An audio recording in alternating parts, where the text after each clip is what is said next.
Set होती हैं, फिर वो पिक करते हैं, ले जाते हैं, बड़ा कुछ चलता है। पार्क्स में आप चले जाएँ, वहाँ आपके सामने है सब कुछ क्या हो रहा है, अल्लाह माफ़ करे।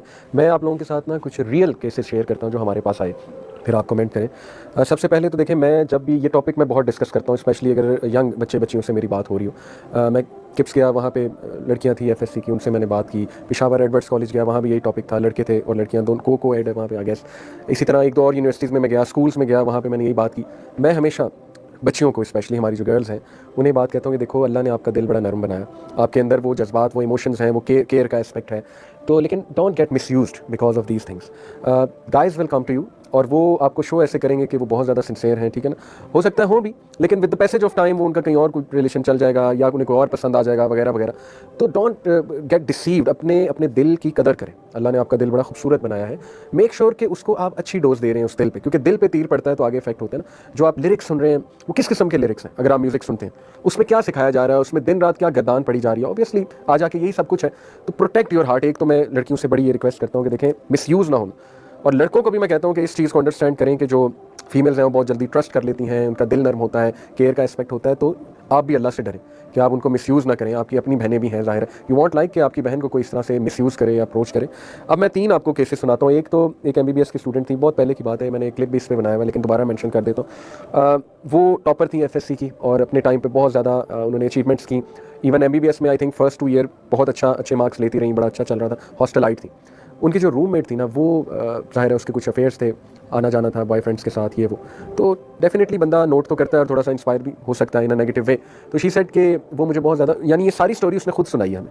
शी सेड कि वो मुझे बहुत ज़्यादा फोर्स भी करती थी कि आपका भी कोई होना चाहिए, ठीक है, आप बताओ, मैं आपकी सेटिंग करा देती हूँ, जैसे आजकल ये बहुत कॉमन चीज़ हो चुकी है, ज़ाहिर है। तो शी सेड कि वो अल्टीमेटली फिर आई गॉट ट्रैप्ड। ज़ाहिर है इतना प्रेशर आ रहा है, वो जो आपने बात की पीयर प्रेशर की, हुआ ये कि शी सेड कि वो दिन और आज का दिन मेरी नींद भी ख़राब हुई है, मेरी प्रायोरिटीज़ भी ख़राब हुई हैं, मेरी हेल्थ भी डैमेज हुई है, मेंटल हेल्थ डैमेज हुई है, फिजिकल तो हुई है, मेंटल हेल्थ डैमेज हुई है, मैं एंटी सोशल हो गई हूँ, और सबसे बड़ी बात, मेरी पढ़ाई डिस्टर्ब हो चुकी, यहाँ तक डिस्टर्ब हो चुकी कि उसकी सप्ली आ गई। सो शी सेड कि I failed MBBS because of simply एक रिलेशनशिप बना के। और वो फिर ज़ाहिर है उसमें बहुत से ऐसी चीज़ें भी थी जहाँ मिसयूज़ किया हुआ था, ज़ाहिर है वो मेल ने उसे बहुत ज़्यादा। तो एक देखें ना, ये केस से मैं बच्चियों को ये समझाना चाहता हूँ कि देखें, जब आप हॉस्टल में आती हैं या कहीं यूनिवर्सिटी में जाती हैं, तो please take care of this कि आपके पेरेंट्स ने ट्रस्ट करके भेजा है, और ऐसी अपनी बॉडी लैंग्वेज ऐसी रखें कि लड़कों को ना मिले चांस। देखिए ना, कुरान ने तो यही कहा है कि अपनी आवाज़ को डिग्निफाइड रखो अगर आपने अपोजिट जेंडर से कन्वर्सेशन भी करनी है, और फ्रैंकनेस की कोई इतनी ज़रूरत नहीं है, फ्रैंकनेस से मामला आगे बढ़ते हैं ना, अगर फ्रैंकनेस होगी तो मामला, ये तो एक बेसिक साइकोलॉजिकल फैक्ट है। दूसरा केस मैं आपके साथ डिस्कस करता हूँ, जैसे नौजवान का, यूनिवर्सिटी स्टूडेंट का, और वो माशाल्लाह नेक आदमी है, ही इज़ अ नेक person, he is a pious boy. उसने मुझे बताया जी कि मुझे इस तरह कॉरिडोर में हम जाते थे तो मैं कोशिश करता था नज़रें झुकाने की, लेकिन फिर अचानक नज़र पड़ गई और जब पड़ी तो मुझे ज़ाहिर है दिल में एक फीलिंग्स आई। फिर वो ज़ाहिर है कोइंसिडेंटली बार बार इंटरेक्शन हुआ, सामने से वो आ रही है, मैं सामने से आ रहा हूँ, ठीक है, मेरी नज़र दोबारा पड़ गई, तो ना चाहते हुए भी हमारी नज़रें मिल जाती थी। और ये वो तो कहता है कि मैं फिर बहुत ज़्यादा डिस्टर्ब रहने लग गया, बिकॉज ऑब्वियसली चीज़ डिस्टर्ब तो करती है।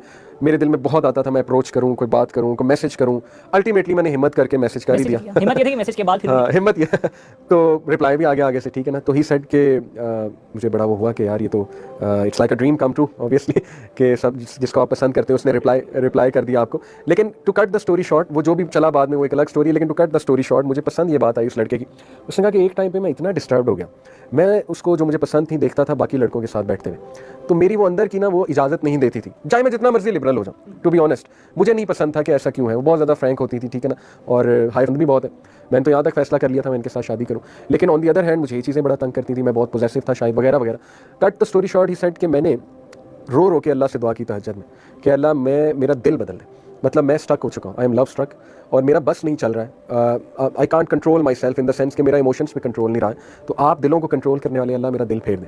यानी ये मुझे उसकी दुआ इतनी पसंद आई माशाल्लाह, कि आप देखें कि एक लड़का इस लेवल पे अपना ईमान बचाना चाहता है। And same goes for girls, माशाल्लाह गर्ल्स भी ये दुआ करती होंगी, लेकिन यहाँ स्पेसिफिकली मैं लड़के की मिसाल दे रहा हूँ क्योंकि ज़्यादातर लड़के इनिशिएट करते हैं। तो उसने जब ये दुआ मुझे सुनाई, मैंने कहा यार दिस इज़ अमेजिंग, और ही सेड कि अल्लाह ने मेरा ऐसा दिल बदला कि आई फॉरगॉट। देखें, अल्लाह से जब आप दुआ करेंगे तो क्यों नहीं, अल्लाह सुब्हानहू व तआला, मेन चीज़ है कि